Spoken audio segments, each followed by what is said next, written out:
इस news के प्रायोजक हैं doctor Asadullah Khan English medium school और junior college Solapur. Hello. Siddharam Hele साहेब, मी लोकप्रधान स्टुडिओ मधून पत्रकार नारायण घंटे बोलतो.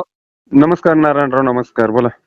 कारण आता सध्या महाराष्ट्र राज्यासह सोलापूर जिल्ह्यात सध्या जिल्हा परिषद आणि पंचायत समितीचा सध्या रणसंग्राम सुरू आहे. हो. आणि अनेक निष्ठावंतांचे तिकीट या ठिकाणी काढले गेलेले आहेत. ऐन हो. वेळेस तुमचं तिकीट नाकारण्यात आलेलं आहे. हो. याबद्दल तुमची पहिली प्रतिक्रिया काय आहे? काय नाही, कसं आहे, आम्ही काम केलेलं आहे. 30-32 वर्ष झालं मी या पक्षाची एकनिष्ठ आहे. याच्याबद्दल काही नाही. आम्ही ज्या संघर्ष काळामध्ये काम केलंय, पक्ष वाढविलंय, कमळ फुलवलंय, काय त्याच अनुषंगाने आज सगळ्या गोष्टी होत आहेत. आणि जो आम्हाला आमचे अक्कलकोट तालुक्याचे लोकप्रिय आमदार, पाणीदार आमदार यांनी जो उमेदवार दिलाय, काय त्या उमेदवाराचं काम आमचं करणं कर्तव्य आहे. आम्ही भारतीय जनता पार्टीचा उमेदवार कसा निवडून येईल हेच आम्ही ह्या माध्यमातून करणार आहे. लोकांपर्यंत पोहोचून जे आपल्या देशाचे पंतप्रधान नरेंद्रभाई मोदी आणि महाराष्ट्राचे मुख्यमंत्री देवेंद्रजी फडणवीस जो विकासाचा झंझावात चालवलेला आहे, त्याच्या विकासाचं व्हिजन घेऊन आम्ही लोकांपुढे आणि आमच्या अक्कलकोट तालुक्याचे आमदार सचिनदादा कल्याण शेट्टी यांनी केलेला विकास हे व्हिजन घेऊन आम्ही लोकांसमोर जाऊन जनतेला आम्ही एक आम्हाला निवडून द्या या उद्देशाने आम्ही काम करणार आहे. नेतृत्वाने जे काय उमेदवार दिले आम्हाला ते मान्य आहे. कारण मागील काही दिवसापासून 2 ते 2.5 वर्षापासून बोरामणी पंचायत समिती गणात तुमचं गाव असेल, त्या गावामधून तुम्ही मागील काही दिवसापासून सतत विकास कामाच्या माध्यमातून तुम्ही जनतेपर्यंत पोहोचण्याचा प्रयत्न करत होता. परंतु ऐन वेळेला तुमचं तिकीट कट केल्यामुळे जनतेच्या मनातून काय भावना व्यक्त होत आहेत सध्या? जनतेच्या मनामध्ये मला उमेदवारी मिळावी ही भावना जनतेची होती, आजही आहे, उद्याही राहणार आहे. कारण आम्ही जे काही आजपर्यंत 32 वर्षपर्यंत जे काम केलेलं आहे, जे जनतेपर्यंत सुखदुःखामध्ये आम्ही जे सामील झालेलं आहे आणि जे काही त्यांची अडीअडचणी होती ते सोडण्याचा आम्ही प्रयत्न केलेला आहे. त्यामुळे आज जनतेच्या मनात देखील आमच्या मनामध्ये आमच्याबद्दल त्यांची भावना आहे की बाबा सिद्धाराम हेले यांना उमेदवार मिळायला पाहिजे होती. कारण सचिन कल्याण शेट्टी यांचे तुम्ही जवळचे निकटवर्ती समजले जात होते. परंतु मागील काही दिवसापासून पंचायत समिती बोरामणी गणातून तुमचं नाव आघाडीवर होतं. अचानक उमेदवार बदलल्यामुळे सध्या तुमच्या बोरामणी पंचायत समिती गणामध्ये सध्या काय वातावरण आहे सध्या? वातावरण काही नाही, सचिनचा एक नंबर आहे. सचिन दादाचे देखील आम्ही निकटवर्ती आहे. काल बी होतो, आजही आहे आणि उद्याही आहे. काय आम्ही त्यांच्यापासून लांब नाही किंवा त्यांनी आम्हाला लांब केलं अशातला भाग नाही.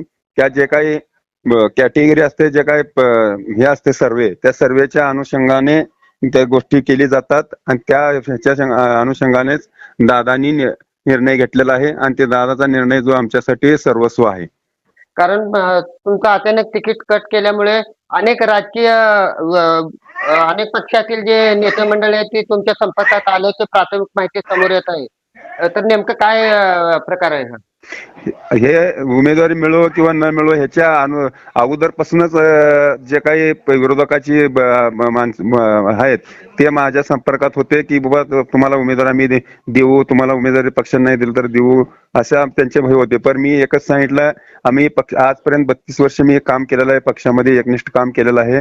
त्या अनुषंगाने मी कधीही कुठल्या ह्याला बळी पडलेला नाही. त्यामुळं आम्ही त्यांना सांगितलं की तुम्ही जे काय तुम्हाला माझ्याकडे न येता तुम्ही दुसरा कोण तुम्हाला तयार होत असतो तुम्ही त्यांच्याकडे जावं, माझ्याकडे येऊ नये. कारण आम्ही एक सचिन दादाचे कट्टर समर्थक आणि त्यांना आम्ही मानणारा वर्ग आहे आणि भारतीय जनता पार्टीवर आमचं प्रेम आहे. यासाठी आम्हाला कोणीही आलं तर आम्ही त्यांना बळी पडलेला नाही. आजच नाही, महागाई देखील काँग्रेसच्या काळ होता गल्लीपासून दिल्लीपासून, त्यावेळेला देखील आम्हाला अनेक ऑफर दिले गेले. पंचायत समिती सदस्य करतो, मार्केट कमिटी संचालक करतो, असे अनेक ऑफर असताना आम्ही त्यावेळेला डावललेला आहे. त्या तसल्या काळात कोणत्या पक्षाने ऑफर दिली होती तुमच्या? काँग्रेसनं दिली होती ऑफर त्यावेळेला. कधी मागे ज्या वेळेला काँग्रेसचं सुवर्ण काळ होता, काय गल्लीपासून दिल्लीपर्यंत त्यांची सत्ता जी होती, त्यावेळेला आम्हाला अनेक ऑफर होती. मी भारतीय जनता पार्टीचं काम करत होतो. ह्यामध्ये हे बाले किल्ला होता, बोरामणी जिल्हा परिषद काँग्रेसचा बाले किल्ला होता. इथं स्वर्गीय उमाकांत राठोड साहेब यांचं वर्चस्व होतं आणि माजी गृहमंत्री सिद्धाराम म्हेत्रे यांचा देखील दबदबा होता त्यावेळेला. काय त्या काळात देखील मला अनेक ऑफर आले, पण मी त्या ऑफर झिडकारलो आणि मी पक्षाचं काम केलेलं आहे. नेमकं आता मग सचिन दादाने पुढे एखादं मोठे जबाबदार देण्यासाठी तुम्हाला थांबवलंय का असं वाटतंय का तुम्हाला? मला अपेक्षा आहे की सचिन दादा काहीतरी माझ्यासाठी त्यांनी ठरवून ठेवलेलं आहे. काय त्यांनी भलं आम्हाला सांगितलं नसलं तरी देखील सचिन दादानी आम्हाला बाबा या माणसाला हे पक्षाची एकनिष्ठ काम करतोय पक्ष वाढविलेला आहे, पक्ष कार्यकर्ते तयार केलेला माणूस आहे, त्यासाठी त्यांच्या मनामध्ये ह्याच्यापेक्षा आणि काहीतरी वेगळं असेल हे मला त्यांच्यावर आत्मविश्वास आहे. बरं, आता कार्यकर्त्यांच्या मनामध्ये काय सध्या सुरू आहे?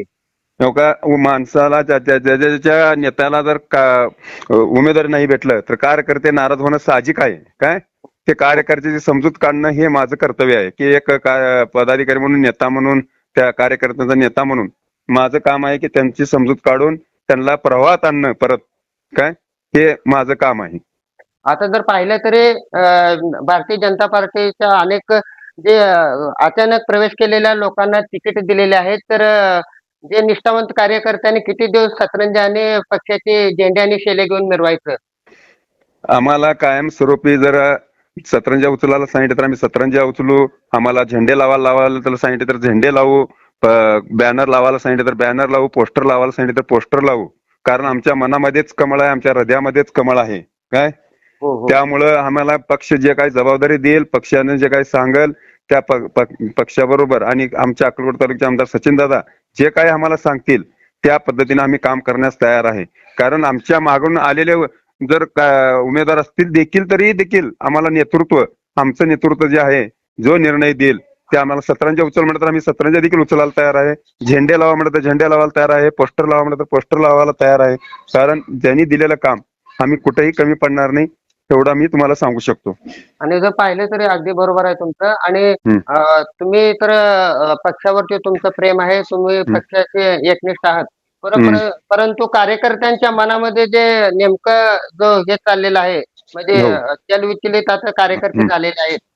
कारण तुम्हाला तिकीट 1001% डिक्लेअर झाल्याचं असं चर्चा होती, परंतु ऐन वेळेला दुसरा उमेदवार बदलल्यामुळे कार्यकर्त्यांच्या मनामध्ये नेमकं आता काय कार्यकर्त्यामध्ये आज देखील रोष आहे, आज बी रोष आहे. ते रोष आम्हाला काही करून मला ते त्यांच्या मनामधला रोष काढावा लागणार आहे आणि तो मी करणार आहे, काढण्याचा प्रयत्न करणार आहे. जेणेकरून आणि भारतीय जनता पार्टीचे काम केलं पाहिजे कार्यकर्त्यांनी, या अशी त्यांना मी त्यांच्याकडे समजूत काढून त्यांना काम करण्यास भाग पाडणार आहे. तुमच्या गटातून म्हणजे भारतीय जनता पार्टीला किती म्हणजे हे देणार, लीड देणार तुमच्या मतदारसंघामध्ये? आम्ही जास्तीत जास्त मताने लीड आणू. कारण आजपर्यंत भारतीय जनता पार्टीचा उमेदवार ह्या बोरामणी गटामध्ये निवडून आलेला नाही का आजपर्यंत काँग्रेसचाच उमेदवार ह्या बोरामणी गटामध्ये निवडून आला असल्यामुळं काय बोरामणी गट असेल किंवा पंचायत समिती असेल किंवा कासेगाव पंचायत समिती असेल, या ह्याच्यामध्ये काँग्रेसच उमेदवार निवडून आला आहे. यामुळं आम्हाला ते काँग्रेस मुक्त बोरामणी गट, बोरामणी जिल्हा परिषद हे आम्हाला करायचं आहे. त्यामुळं आम्ही अनेक नेते काँग्रेसमधून आमच्या पक्षामध्ये घेऊन त्यांना उमेदवारी दिलेला आहे. कारण आम्हाला आमचं भारतीय जनता पार्टीचं कमळ या बोरामणी मतदारसंघामध्ये फुलवायचं आहे आणि जास्तीत जास्त कसं मताने आमची उमेदवार निवडून येतील त्याकडे आमचं लक्ष राहणार आहे. आता तुमचे बोरामणी पंचायत समिती गणामध्ये तुमचे खरे टक्कर कोणासोबत आहे? काँग्रेस आहे तिकडं, तुमचे मित्र पक्षाचे असलेले शिवसेना शिंदे गट आहे, नेमकं तुमचे टक्कर कोणाचे आहे? आमची टक्कर का आता आमची टक्कर कोणाबरोबर नाही, आमचं जनता ठरवलेलं आहे भारतीय जनता पार्टीच्या उमेदवारांना निवडून द्यायचं. आणि आमचं तसं बघायला गेलं तर काँग्रेस आणि भारतीय जनता पार्टी यांच्यामध्येच टक्कर होणार आहे. बर, हा. धन्यवाद तुम्ही दिलेल्या माहितीबद्दल. ओके, मग तुम्ही पण आम्हाला जे काय असं माहिती घेतलात, आमच्याबद्दल काय विचारपूस केला त्याबद्दल तुमचं देखील मी आभार मानतो आणि धन्यवाद.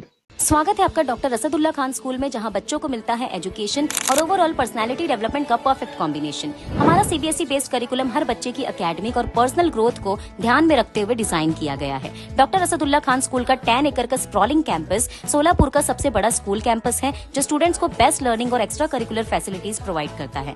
हम बच्चों के लिए state of the art facilities offer करते हैं। Adventure field play park, fully equipped sports complex जिसमें football ground, volleyball court, basketball court और एथलेटिक्स गेम्स शामिल है। स्टूडेंट्स की मेंटल और फिजिकल ग्रोथ के लिए indoor sports arena, martial arts और सेल्फ डिफेंस सेशंस भी दिए जाते हैं, ताकि उनमें कॉन्फिडेंस कॉन्फिडेंस और स्ट्रेंथ डेवलप हो। हमारी इंग्लिश लैंग्वेज लैब स्टूडेंट्स को कम्युनिकेशन स्किल्स और फ्लुएंसी इनहेंस करने का एक परफेक्ट प्लेटफॉर्म देती है। Doctor Asadullah Khan rifle shooting range and academy जैसे यूनिक एक्स्ट्रा करिकुलर एक्टिविटीज भी हमारे स्कूल का एक स्पेशल हाईलाइट है, जो स्टूडेंट्स में फोकस और डिसिप्लिन डेवलप करते हैं। डिजिटल और स्पेशियस क्लासरूम्स के साथ हम इंश्योर करते हैं कि बच्चों को एक मॉडर्न और कंफर्टेबल लर्निंग एनवायरनमेंट मिले। 100+ वाइब्रेंट एक्स्ट्रा करिकुलर एक्टिविटीज और बड़े इवेंट्स जैसे एनुअल फेस्टिवल, स्पोर्ट्स मीट, फूडिस्तान और भी कई एक्साइटिंग प्रोग्राम्स के साथ हम ये इंश्योर करते हैं कि स्टूडेंट्स हमेशा एक्टिव, हेल्दी और फुल्ली इंगेज्ड रहे। सेफ्टी हमारी टॉप प्रायोरिटी है। 24/7 सीसीटीवी सर्विलेंस के साथ हम इंश्योर करते हैं कि आपका बच्चा एक सेफ और सिक्योर एनवायरनमेंट में रहे। हमारे वेल क्वालिफाइड और एक्सपीरियंस टीचर्स स्टूडेंट्स को इंटरैक्टिव और इंगेजिंग तरीके से पढ़ाते हैं ताकि स्टूडेंट्स की क्यूरियोसिटी और क्रिएटिविटी बढ़े और उनका ओवरऑल डेवलपमेंट हो। Admissions open. आज ही एनरोल करें और अपने बच्चों को एक वर्ल्ड क्लास एजुकेशन का एडवांटेज दीजिए।